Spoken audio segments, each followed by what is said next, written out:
Hello everyone, welcome to the Enlightened Civil Service Academy. Today we are going to discuss about the Israel-Palestine conflict. So if you understand the present scenario, we need to go to the history of Israel-Palestine because history speaks everything. So প্রথম কনফ্লিক্টৰ বিষয়ে বুজিব লাগিলে আমি হিষ্ট্ৰীৰ কথা কিছু জানিব লাগিব। তাৰ আগতে আমি জানিব লাগিব যে ইজৰাইল আৰু পেলেষ্টাইনখন আছে ক'ত। ইজৰাইল আৰু পেলেষ্টাইন আছে মিডল ইষ্টত, আৰু এইখিনিত আছে ইজৰাইল আৰু পেলেষ্টাইন। তো চাৰিওপিনৰ পৰা Saudi Arabia, Egypt, this is one is Palestine. So' Egypt, Saudi Arabia, Iraq, Syria, Turkey, চাৰিওপিনৰ পৰা লেবানন, এইখন কাউণ্ট্ৰিয়ে ইজৰাইল পেলেষ্টাইনক চাৰিওপিনৰ পৰা চাৰাউণ্ড কৰি আছে। চ' আমি আগতে জানিব লাগিব যে ইজৰাইল নামৰ কোনো কাউণ্ট্ৰি নাছিলে, একচুৱেলি আগতে আছিল পেলেষ্টাইন।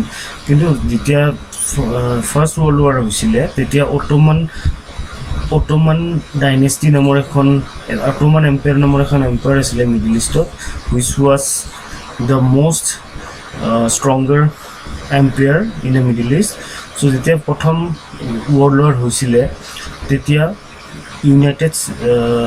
ইউনাইটেড কিংডমে চৌদি আৰবিয়াক প্ৰমিছ কৰিছিল যে ফাৰ্ষ্ট ৱৰ্ল্ড ৱাৰত যদি অটোমান এম্পায়াৰৰ বিৰুদ্ধে তেওঁলোকক হেল্প কৰে তেতিয়াহ'লে পেলেষ্টাইনখন চৌদি আৰবিয়াক দিব। ইপিনে একে সময়তে UK প্ৰমিছ কৰিছিল জিউছবিলাকক যে জিউছবিলাকে যদি হেল্প কৰে UK অটোমান এম্পায়াৰৰ এগেইনষ্টত তেতিয়াহ'লে তেওঁলোকক এখন নতুন কাউণ্ট্ৰি এখন দিব UK। তো ফাৰ্ষ্ট ৱৰ্ল্ড ৱাৰ হ'ল in 1916, Ottoman empire was fall down. তো তেতিয়া কি হ'ল, UK না পেলেষ্টাইনখন চৌদি আৰবিয়াক দিলে না ইজৰাইল জিউছবিলাকক দিলে। জিউছবিলাকক প্ৰমিছ কৰিলে যে তেওঁলোকক এখন কাউণ্ট্ৰিখন দিব, কিন্তু মানে বৰ্তমান সেইখন UKৰ আণ্ডাৰত ৰাখিব। সেইটো বালফোৰ ডিক্লাৰেশ্যন বুলি কয়, 1917 হৈছিলে। Balfour was the foreign secretary of UK।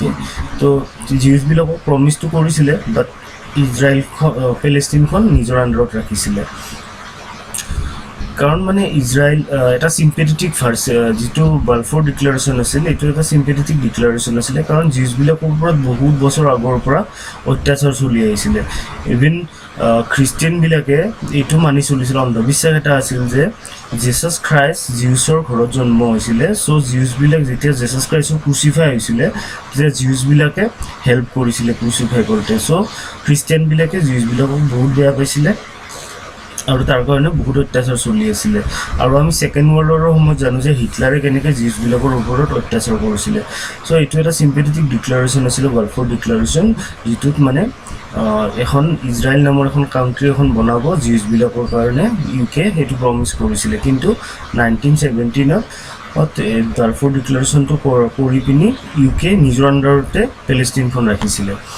তো যেতিয়া 1948 আগত এটা ইউনাইটেড নেশ্যন, আমি জানো যে UNO বুলি কয়, ইউনাইটেড নেশ্যন অৰ্গেনাইজেশ্যন, এটা এষ্টাব্লিছ কৰিছিল UK। কৰি পিনি যিটো ইউনাইটেড নেশ্যন ডিভাইডিং প্লেন আছিলে সেইমতে পেলেষ্টাইনখনৰ এই গোটেই দ্য হোল দ্য কাউণ্ট্ৰিজ পেলেষ্টাইন এইখন ডিভাইড কৰা হৈছিল, যাত 48% পেলেষ্টাইনক দিয়া গৈছিলে আৰু 44% লৈ পিনি ইজৰাইল নামৰ এখন নতুন দেশ গঠন কৰাৰ কাৰণে UN এটা প্লেন কৰিছিলে। চ' এই ডিভিজনটো আপোনালোকে চালে দেখিব যে এই ডিভিজনটোৱে ৰুট বুলি ক'ব পাৰি কনফ্লিক্টৰ। কাৰণ চাওক, ইপিনে ইজৰাইল ৰাখিছে, ইপিনে পেলেষ্টাইন ৰাখিছে, ইপিনে ইজৰাইল ৰাখিছে হোৱাইটখিনি, আৰু মাজত এইখিনি সৰু এটা ৰাস্তা দিছে। চ' মে বি এইটোকে কনচিডাৰ কৰিব পাৰি কনফ্লিক্টৰ মেইন ৰুট বুলি। আৰু জেৰুজালেম যিখন আছিলে, যিটো 8% হয় এৰিয়া, জেৰুজালেমখন ইণ্টাৰনেশ্যনেল লৰ আণ্ডাৰত ৰাখিছিলে, এইটো UNৰ আণ্ডাৰতে দিছিলে। কাৰণ জেৰুজালেমখন 3টা ৰিলিজনৰ কাৰণে হোলী হয়, জুডিজিমৰ কাৰণে হোলী হয়, জিউছবিলাকৰ কাৰণে, কাৰণ তাত ছেকেণ্ড টেম্পল আছিলে, যিটো আগতে চলেমান টেম্পল বুলি কোৱা হৈছিলে। এইটো যেতিয়া অটোমান এম্পায়াৰ হৈছিলে তেতিয়া ডেষ্ট্ৰয় হৈছিলে আৰু নতুনকৈ বনোৱা হৈছিলে, সেইকাৰণে এইটো ছেকেণ্ড টেম্পল বুলি কয়। জিউছবিলাকে হলিয়েষ্ট প্লেচ বুলি ভাবে, আৰু জিউছবিলাক তাৰ পৰা অৰিজিন হয় কাৰণে এইটো টেম্পল বহুত মহত্ব ৰাখে জিউছবিলাকৰ কাৰণে। ছেকেণ্ডলি মুছলিমবিলাকৰ থাৰ্ড যিটো হোলি প্লেচ হয়, যিটো আলাস্কা মস্ক বুলি কয়, য'ৰ পৰা মুছলিমবিলাকে বিলিভ কৰে যে সেইটো মস্কৰ পৰাই মুহাম্মাদে হেভেনলৈকে গৈছিলে। তো সেইটো হোলি প্লেচ হয়। আৰু খ্ৰীষ্টিয়ানবিলাকৰ তাত যিটো জেছাছ খ্ৰাইষ্ট জন্ম হৈছিলে, আমি যদি বেথেলেমখন জেৰুজালেমৰ ওচৰতে আছে। চ' তিনিটা ৰিলিজনৰ কাৰণে this is the holiest place. So' সেইখন ইণ্টাৰনেশ্যনেল লৰ আণ্ডাৰত ৰাখিছিল according to United Nation dividing plan. তো আমি গম পাওঁ, এইটো আমি বুজিব পাৰোঁ যে ব্ৰিটিছবিলাকে মেইন কনফ্লিক্টৰ কাৰণে মেইন ৰিজন বুলি ক'ব পাৰি। কাৰণ আমি জানো যে ইণ্ডিয়া পাকিস্তানৰ এনেকৈ ডিভাইড কৰিছিল, আৰু কৰাৰ পিছতো ইপিনে বাংলাদেশ ৰাখিছিলে, যিটো ৱেষ্ট পাকিস্তান বুলি কোৱা হৈছিলে। পিছত বাৰু ডিভাইড হৈ পিনে বাংলাদেশ ইণ্ডিপেণ্ডেণ্ট হৈ গ'ল। ইপিনে জম্মু কাশ্মীৰ আৰু বাউণ্ডেৰী কনফ্লিক্ট আছে ইণ্ডিয়া আৰু পাকিস্তানৰ মাজত জম্মু কাশ্মীৰলৈ। তো ডিভিজনটো এনেকৈ কৰে যে দুখন দেশৰ মাজত কনফ্লিক্ট হয়। আৰু ইপিনে এনেকৈ ইজৰাইল আৰু পেলেষ্টাইনৰ মাজতো এতিয়াও কনফ্লিক্ট চলি আছে, এই যেনেকৈ ডিভিজন কৰিছিল সেইটো লৈ কাৰণে। কাৰণ পেলেষ্টাইনবিলাকে এইটো ভাবিছিল যে আমাৰে কাউণ্ট্ৰি হয়, এইটো ভাবে যে আমাৰে কাউণ্ট্ৰি, আমাৰ কাউণ্ট্ৰিখনে ডিভাইড কৰি আপোনালোকে ইজৰাইল বনাইছে।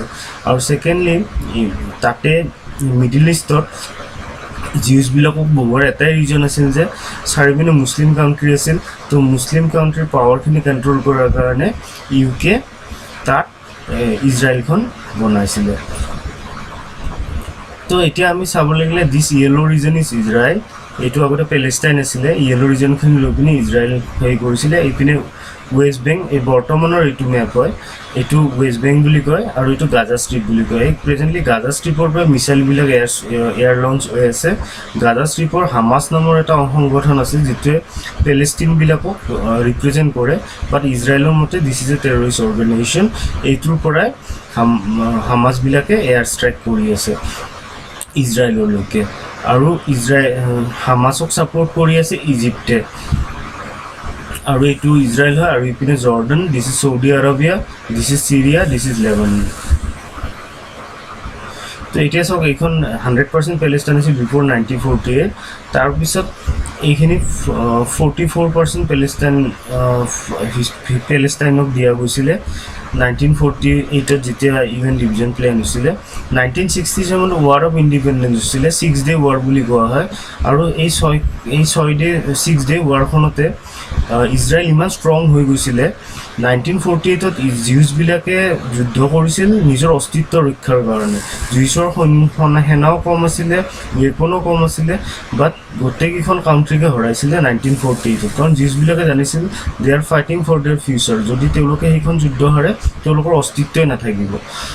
তো 1948-ৰ ৱাৰখনো জিকিছিলে, আৰু যিখন 1967-ত আছিলে সেইখন ৱাৰো জিকিছিলে। আৰু সেইখন ৱাৰৰ সময়ত পেলেষ্টাইনৰ লগত গোটেইখন মুছলিম কাউণ্ট্ৰি আছিল, যিখন চাৰাউণ্ডিঙত আছে। বাট ইজৰাইলে এনেকৈ যুঁজিছিল যে ইজৰাইলে গোটেইখন কাউণ্ট্ৰিকে হৰুৱাইছিলে।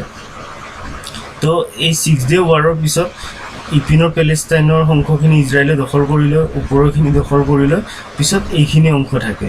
এতিয়া প্ৰেজেণ্টলি যিমান আছে ইজৰাইল পেলেষ্টাইনত, যিমানে কনফ্লিক্ট হয়, যিমানে ইজৰাইলে যুদ্ধ জিকে, সিমানে পেলেষ্টাইনৰ অংশ ইজৰাইলৰ আণ্ডাৰত আহি যায়, ইজৰাইলী গভৰ্ণমেণ্টৰ কণ্ট্ৰলত আহি যায়। যে হোৱাইট পৰ্চনখিনি আছে গোটেইখিনি ইজৰাইলী গভৰ্ণমেণ্টৰ কণ্ট্ৰল। আৰু ইজৰাইলে is a stronger country than Palestine. তো সেইকাৰণে ইজৰাইলে কিছুমান এনেকুৱা ৰুল ৰাখিছে যে পেলেষ্টাইনী গভৰ্ণমেণ্টে কোনো আৰ্মি ৰাখিব নোৱাৰিব, পেলেষ্টাইনী গভৰ্ণমেণ্টে কোনো পুলিচ ৰাখিব নোৱাৰিব। আৰু ৱেষ্ট বেংকততো মানে হামাছ নামৰ সংগঠনটোৰে চলে, কণ্ট্ৰল চলে।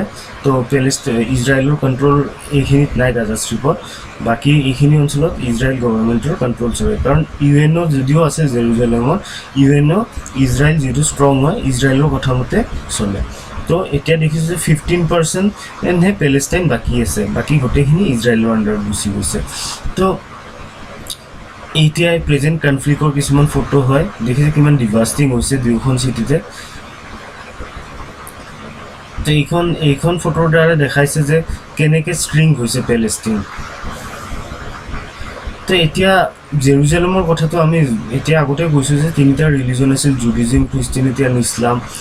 তো জেৰুজালেমটো গোটেইকেইটা ধৰ্মৰ কাৰণে গোটেইকেইটা ধৰ্মৰ কাৰণে কি হয় জেৰুজালেমটো হোলি প্লেচেছ হয় তো জেৰুজালেমত যিটো আলাস্কা মক্স আছে এইটো আলাস্কা মক্স হয় মুছলিমবিলাকৰ এইটো চাৰ্চ হয় খ্ৰীষ্টিয়ানবিলাকৰ আৰু এইটো হোলি টেম্পল হয় জুডিজিমৰ তো এই যিটো কনফ্লিক্ট হৈছে কনফ্লিক্টটো এই আলাস্কা মক্সৰ পৰা ষ্টাৰ্ট হৈছে কনফ্লিক্টৰ ৰিজনটো তো বেচিকেলি কি হৈছিলে যেতিয়া ফ্ৰাইডে প্ৰেয়াৰ হৈছিলে আলাস্কা মস্কৰ তো ইজৰাইলৰ গভৰ্ণমেণ্টে গম পাইছিল যে তাত কিছুমান ডিছকাশ্যন হ'ব পাৰে বুলি ডাউট কৰিছিলে তাৰপিছত তেতিয়া আৰ্মি ডিপ্লয় কৰিছিল মছজিদৰ বাহিৰত মস্কৰ বাহিৰত আৰু পিছত কি হৈছিলে ভিতৰৰ পৰা যিবিলাক প্ৰেয়াৰ কৰি ওলাই আহিছিল মানুহে সেইবিলাকে পাথৰেৰে আৰ্মিবিলাকক লগত মানে যুদ্ধত লিপ্ত হৈছিলে পাথৰ মাৰিছিলে তাৰ কাৰণে আৰ্মিবিলাকে কি কৰিছিলে মস্কৰ ভিতৰত সোমাবলগীয়া হৈছিলে তো সেইটো লৈ পিনি পেলেষ্টাইন আৰু বাকী মুছলিম কাণ্ট্ৰিবিলাকৰ এতিয়াও খং হৈছিলে মস্কৰ ভিতৰত কেনেকৈ ৱেপন লৈ আৰ্মি সোমাব পাৰে সেইটো লৈ পেলাই গাজা ষ্ট্ৰীপত যিটো হামাছ নামৰ সংগঠন আছে হামাছ সংগঠনে পেলেষ্টাইনীবিলাকক ৰিপ্ৰেজেণ্ট কৰে তো সিহঁতে কি কৰিছিলে ইজৰাইলৰ ডাইৰেক্ট কনফ্লিক্টত আহিছিলে আৰু সিহঁতে মিছাইল এৰা আৰম্ভ কৰিছিলে ইজৰাইলৰ পিনে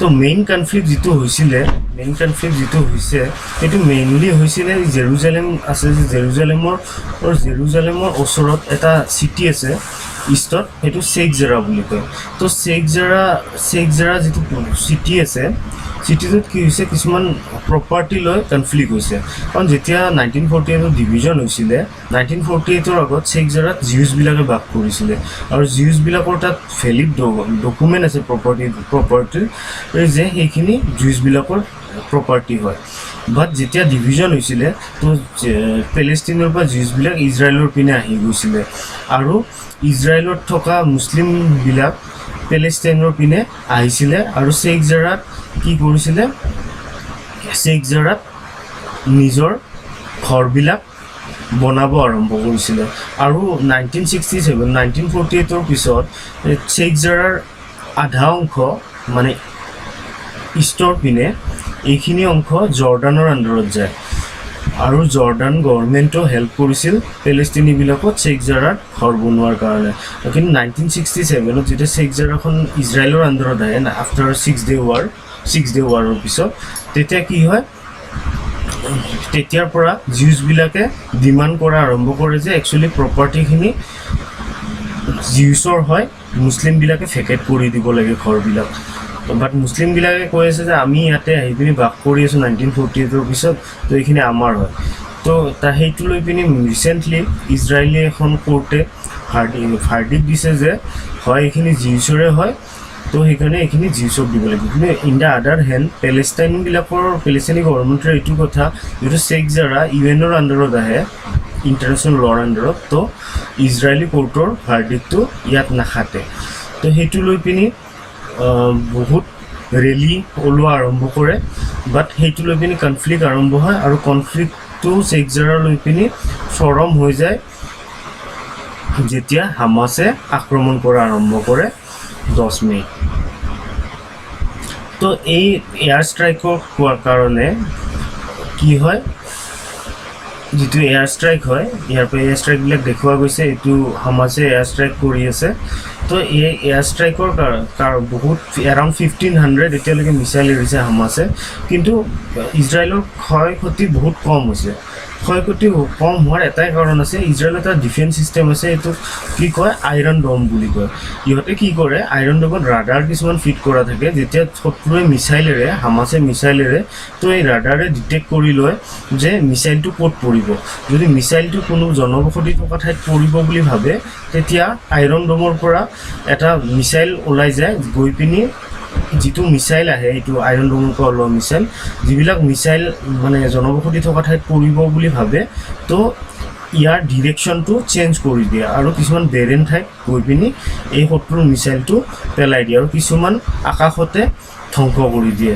যিবিলাক মিছাইল শত্ৰু দেশৰ পৰা আহে আৰু ইজৰাইলে কি কৰে আইৰন ডমে কি কৰে যি ৰাডাৰত যদি ডিটেক্ট হয় যে শত্ৰুৱে পঠোৱা মিছাইলটোৰ টাৰ্গেটটো কোনো জনবসতি নথকা ঠাইত পৰিব তেতিয়াহ'লে এইটো মিছাইল এৰি দিয়ে তো সেইকাৰণে ইজৰাইলৰ ক্ষয়ক্ষতি বহুত কম হৈছে এতিয়ালৈকে এই ইজৰাইলত দুজন উইমেনে ঢুকাইছে তাৰ ভিতৰত এজন ইণ্ডিয়ানো আছে কিন্তু মানে ৰিটাৰ্ণ ইজৰাইলে যেতিয়া এয়াৰ ষ্ট্ৰাইক কৰিলে সেইটো এয়াৰ ষ্ট্ৰাইকত এৰাউণ্ড 100 পিপল গাজা চহৰত সেই হৈছে ঢুকাইছে আৰু তাৰে ভিতৰত 29টা চিলড্ৰেনো আছে অনলি ইজৰাইলে 3টা ৰকেটহে ষ্ট্ৰাইক কৰিছে আৰু ইজৰাইলী গভৰ্ণমেণ্টৰ কিন্তু এইটোৱে কথা কোৱা যে ইজৰাইলৰ যিটা 3টা ৰকেট এৰিছে সেই 3টা ৰকেটত ইমান মানুহ মৰা নাই একচুৱেলি হামাছে যিবিলাক মিছাইল এৰিছে তাৰ পৰা সেইবিলাকৰ কিছুমান মিছাইল মানে লঞ্চ হোৱাৰ আগতে ফাটি গৈছে সেইটো কাৰণে গাজা ষ্ট্ৰিপত মানুহ ইমান ইনজৰ হৈছে বা যি কি নহওক ৱাৰ আমাক নালাগে আমি এইটোৱে জানো যে ৱাৰৰ দ্বাৰা কোনো পিচ আনিব নোৱাৰে যদি পিচ আনিব লাগিব দুয়োখন দেশৰ মাজত নেগচিয়েশ্যন আহিব লাগিব নেগচিয়েশ্যন হ'ব লাগিব পিচ টক হ'ব লাগিব তেতিয়াহে দুয়োখন দেশৰ মাজত শান্তি ঘূৰি আহিব তো সেইটো কাৰণে আমি বিচাৰোঁ যে there should be some intervention from UNO side so that peace should become permanent peace should become in both the countries. So thank you, ভিডিওটো ভাল পালে আপোনালোকে লাইক কৰিব আৰু চেনেলটো সাবস্ক্ৰাইব কৰিব। Thank U.